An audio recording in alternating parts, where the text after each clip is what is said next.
오늘은 재산 명시 신청에 관련된 내용입니다. 저번 영상에서 채권 압류 및 추심 명령 신청서를 작성했는데요. 저는 채권 압류 및 추심 명령을 신청하기 위해 발급을 받았던 판결문, 집행문, 송달 확정 증명원, 초본을 복사해서 재산 명시 신청을 할 때 첨부를 했습니다. 재산 명시 신청은 복사본을 제출해도 된다는 글을 보고 법원에 접수해서 결정까지 받았는데요. 이후 저의 블로그 글을 보시고 똑같이 진행하셨는데 법원에서 정본을 제출하라고 한 경우가 있었던 것 같습니다. 법원마다 또는 법원 직원마다 조금씩 다른 것 같다는 생각이 듭니다. 그때 전 잘 몰라서 그냥 제출했는데 간혹 무식한 게 통할 때가 있나 보네요. 아무튼 복사본을 제출해도 된다는 글을 보고 어차피 압류 신청할 때 판결문, 집행문, 송달 확정 증명원, 초본이 필요해서 발급을 받아 두었으니 한 번에 처리하자는 생각에 재산 명시 신청도 함께 진행했습니다. 일정한 집행 권한에 따라 금전 채무를 부담하는 채무자가 채무 이행을 하지 않을 경우 법원이 그 채무자로 하여금 강제 집행의 대상이 되는 재산과 일정 기간 내에 그 재산의 처분 상황을 명시한 재산 목록을 제출하게 하고 그 진실성에 대하여 선서하게 함으로써 채무자의 재산 상태를 공개하는 절차입니다. 즉, 채권자가 법원에 재산 명시 신청을 하면 채무자는 법원에 출석을 하여 본인의 재산에 대하여 거짓 없이 목록을 작성하여 제출하여야 하고 만약 거짓이 있을 경우 처벌을 받게 됩니다. 특히 채무자가 정당한 사유 없이 명시 기일에 법원에 출석하지 않은 경우 법원은 20일 이내 감치에 처하는 결정을 하기에 채무자에게 압박을 할 수단이 되기도 하는 것 같습니다. 채무자가 당장 재산이 없더라도 일단 최대한 귀찮게 괴롭혀주자는 생각으로 저는 다 해보기로 했습니다. 재산 명시를 하기 위해서 몇 가지 조건이 있는 것 같더라고요. 제가 책에서 공부한 요건은 다음과 같았습니다. 채무자가 집행 권한에 따라 금전 채무를 부담할 것, 채무자가 채무를 이행하지 않을 것, 채권자가 강제 집행을 개시할 수 있을 것, 채무자가 소송 능력이 있는 자이거나 소송 무능력자인 경우에는 법정 대리인이 있을 것, 채무자의 재산을 쉽게 찾을 수 있다고 인정할 만한 사유가 없을 것. 먼저 1번 집행 권한에 따라 금전 채무를 부담할 것이라는 요건에 따라 저는 금전의 지급을 목적으로 하는 확정된 집행 권한을 가지고 있었습니다. 그리고 소송에서 승소하였고 계속적으로 독촉을 함에도 불구하고 2번 내용처럼 채무자는 채무를 이행하지 않고 있었습니다. 그리고 3번 내용처럼 이미 채권 압류 및 추심 명령을 하기 위하여 모든 서류를 준비한 상태였고 4번은 당연히 소송 능력이 있는 자였으며 5번의 내용처럼 채무자가 공기업, 공공단체, 대기업 등이 아니었기에 채무자의 재산을 쉽게 찾을 수 없는 상황이었습니다. 모든 요건이 충족이 되는 상황에서 저는 재산 명시 신청을 준비하였습니다. 그럼 이제 재산 명시 신청서 작성을 해야 하는데요. 신청서 작성은 매우 간단했습니다. 이 정도는 조금 수고스럽더라도 충분히 혼자서 하시면 될 것 같아요. 우선 제가 작성한 재산 명시 신청서입니다. 저도 다른 양식을 보고 작성한 것이니 구독자분들도 제가 작성한 방법대로 하시면 될 것 같습니다. 이렇게 작성해서 법원에 제출했는데 보정명령 없이 결정을 받았습니다. 먼저 채권자, 채무자의 인적사항을 적어주시면 됩니다. 판결문을 보시고 그대로 적으시면 될 것 같아요. 이름, 주민번호, 주소, 연락처를 적었고요.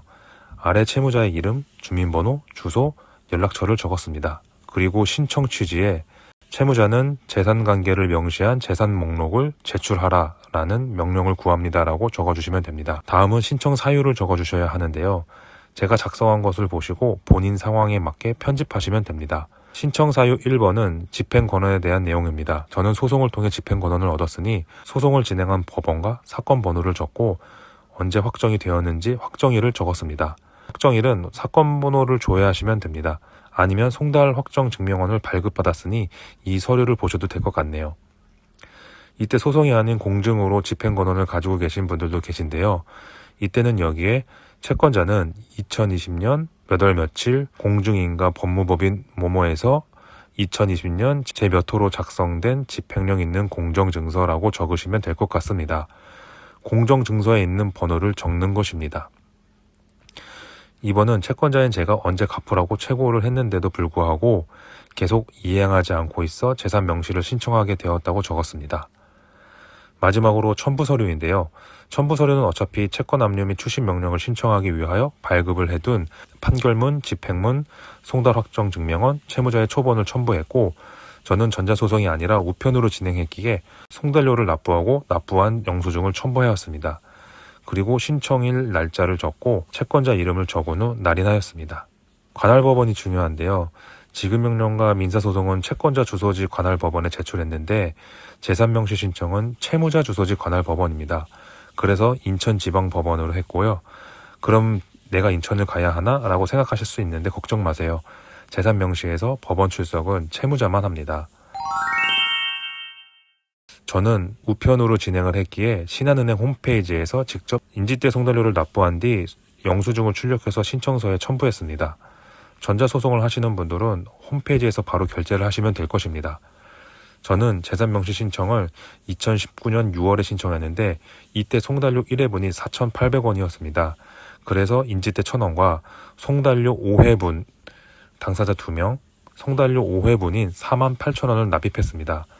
지금은 송달료가 올라서 5,100원이니 당사자 수 곱하기 5,100원 곱하기 5회분을 하면 51,000원이 되겠네요. 그런데 저는 채무자가 평일 낮에 집에 아무도 없어서 계속 송달이 안 되었고 결국 주말에 송달을 하면서 송달료를 추납했습니다. 만약 한 번에 송달이 되면 송달료는 남으니 환급이 될 것입니다. 마지막으로 우체국에 가서 빠른 등기 우편으로 법원에 보냈습니다. 재산명시 신청 사건 번호는 카명이고 나의 사건 검색을 통해 사건 조회를 할 수 있습니다. 오늘 영상은 재산명시 신청 신청서 작성 방법에 대한 내용이었는데요. 재산명시 신청은 제가 법원에 제출한 서류 중에서 가장 간단했던 것 같아요. 첨부 서류도 채권 압류 및 추심 명령 신청을 위해 이미 발급을 받아둔 상태였기에 더 그렇게 느껴진 것 같습니다. 저는 재산명시 신청을 하면서 채무자 명의로 큰 재산이 있을 것이라고 조금도 기대하지 않았습니다. 그냥 뭐든 다 해보고 싶었고, 특히 재산명시 신청은 채무자가 법원에 출석하지 않으면 감치 재판도 열리기에 귀찮게 해주고 싶었습니다. 지금까지 저만 법원에 돌아다니고 심지어 변론기일에도 채무자는 출석을 하지 않았거든요. 오늘 영상은 여기까지 하고요.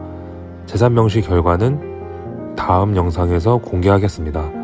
이미 저의 블로그에는 포스팅을 해두었으니 다음 절차가 궁금하신 분들은 블로그를 먼저 방문하셔서 정보를 보시면 될 것 같습니다. 영상 업로드는 생각보다 시간이 걸리네요. 영상이 조금 늦어지더라도 양해 부탁드립니다. 그럼 다음 영상에서 뵙겠습니다. 감사합니다.